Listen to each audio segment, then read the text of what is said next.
একটি গুরুত্বপূর্ণ স্বাস্থ্য বার্তা নিয়ে আজকে আপনাদের মাঝে এসেছি আমি ডাক্তার পঙ্কজ। তা হলো অনেক রোগী চেম্বারে ঢুকে বলেন যে আমার খাওয়া দাওয়ার রুচি কমে গেছে, আমি মোটেই খেতে পারি না, আমার জন্ডিস হয়েছে, আমি ঝাড়িয়েছি, আমি লিভার ঠিক করিয়েছি, আমার জন্ডিস ভালো হয়নি, তাই ডাক্তার দেখাতে এসেছি। তাদের উদ্দেশ্যে বলছি, জন্ডিস কখনো ঝাঁপ করলে ভালো হয় না, কখনোই জন্ডিসের ঝাঁপও করাবেন না।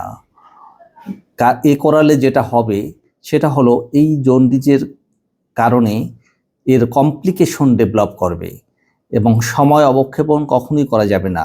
আর আপনারা জেনে রাখবেন, জন্ডিস নিজে কোনো রোগ নয়, জন্ডিস কোনো রোগের কারণে হয়। আপনারা ডাক্তার দেখান এবং সে রোগ নির্ণয় করুন, সে রোগ নির্ণয় করে সে রোগের চিকিৎসা করান, তাহলে এর কমপ্লিকেশন হবে না, কোনো জটিলতা তৈরি হবে না এবং আপনারা আরোগ্য হবেন। আশা করি এই তথ্যটি আপনাদের ভালো লেগেছে এবং উপকারে লেগেছে। ভালো থাকবেন, সুস্থ থাকবেন।